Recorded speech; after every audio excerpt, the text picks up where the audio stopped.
Welcome back, boys and girls. Another lesson with Miss Brown. This is the final story of the week, and your story is The Black Stones. So this story is about two twins, Tala and Paco, and while they are out one day having an adventure, they come across some black stones. So Tala is sure that there's some scientific meaning behind why the stones look like they do, and she wants to research it that way.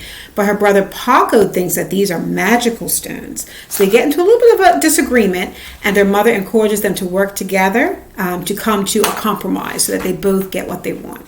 All right, so the first strategy that I want you to think about today, you're going to need this sheet that looks like this. It's got a big box on the side. It's going to say the black stones, and this is a strategy called visualization. So what does it mean to visualize? Okay, I'll come on this side. All right, so I have the title, the black stones, and to visualize means when you see pictures or a movie in your head as you read. What does it mean? What does it mean, Ms. Brown, to see pictures or a movie? Well, for many students, this is not a natural skill. When I was growing up, I just thought that everybody visualized in their head. So what that means is that as you're reading along, the language that's being used in the story, you can actually get a picture of what it would look like. If it was a movie, you can kind of see what it would look like. So not all students can do this. Figurative language, what we were working on last week, there's lots of figurative language, and that actually helps you to get a better mental picture. So let me give you an example. If I was telling a story and I said that a child came across a smelly hot rock that was sizzling in the sun, what would that look like? Sizzling in the sun. And that's an alliteration, sizzling in the sun. So I might draw a picture like this. A red rock, and then what image would you think of in something sizzling? Okay, so I'm thinking of like these little heat waves above it. Okay, maybe on the other side. Oh, where's my yellow? I have a picture of the blazing sun over here. So all that means is that as you're reading, you're getting a mental image that's helping you to visualize. Make sense? So what I want for you to do for your first activity is, as you're reading, I want you to stop at a part that maybe they don't have a picture of it, and I want you to visualize and draw a picture that represents a part in the story. Okay, so you're going to stop, think about what you're reading, think about the imagery, what it should look like. I want you to draw a picture.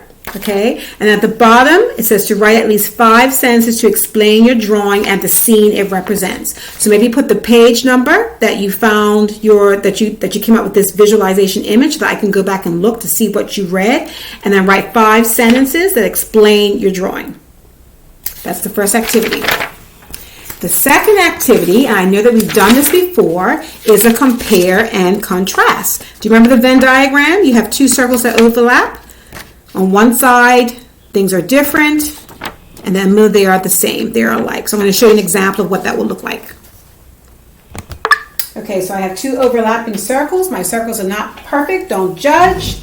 This space is going to be how 2 things are different, and this is going to be how they're the same. So we'll do a quick activity together. So on this circle, I'm going to put a cat. Nice and easy.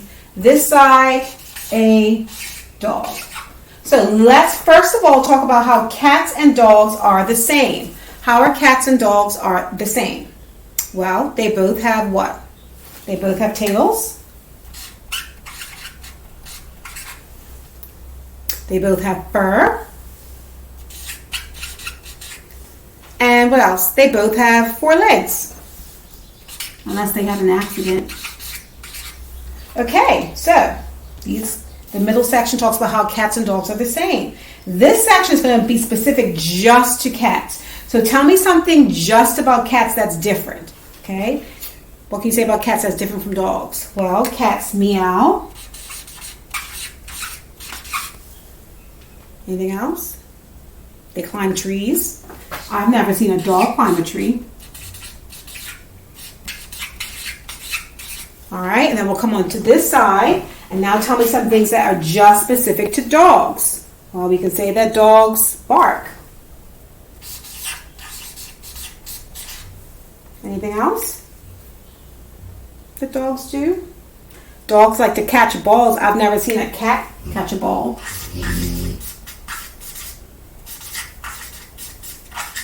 Okay. All right. So for your activity, does that make sense? Hopefully that makes sense. So for your activity, you're going to be comparing and contrasting the characters of Tala and Paco.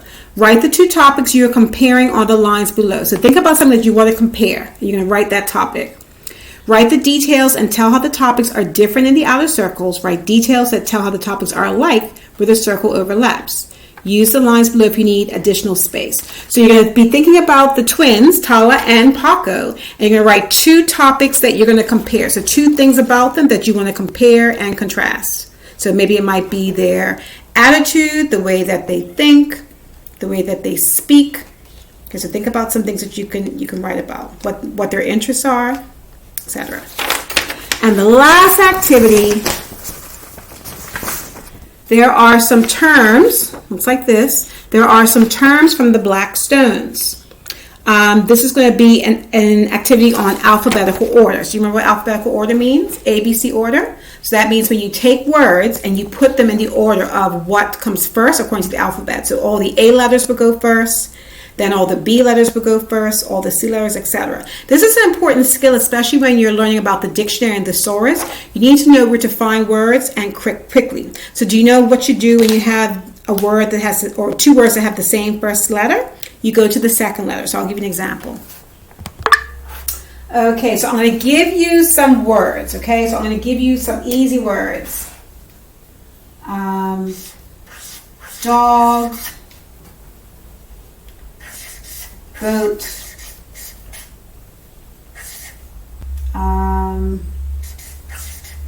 orangutan. Okay, orangutan.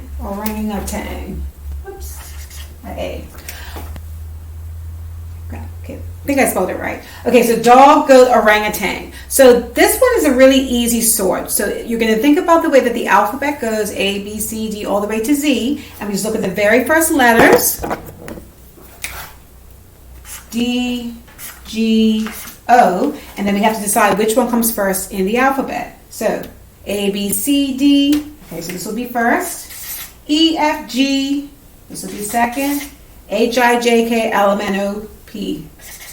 Okay, so this one was an easy sort, but sometimes you might get some words that are tricky. So I'm going to give you 3 words that all begin with the letter F. So the words are going to be from, fresh,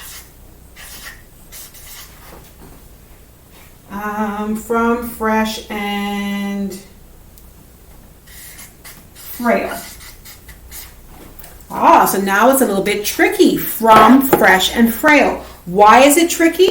Well, because they all start with F. So then we don't know which one that comes first. So after you go to the first letter, if they're all the same, then where do you have to go next? You have to go to the second letter. Okay, let's look at the second letter. What do you know about the second letters?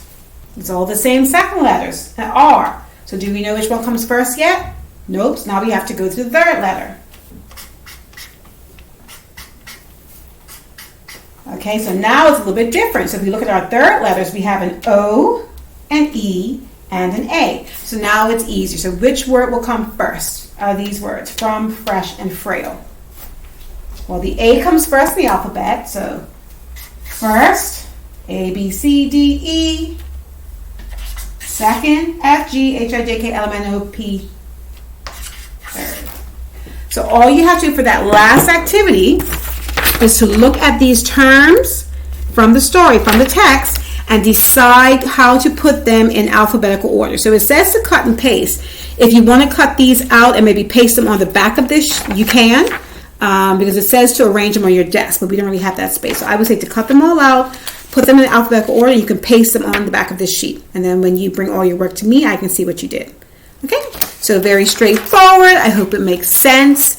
Enjoy the rest of your day, and I look forward to seeing all the wonderful work that you've done for me. Okay, so have a good day. Bye.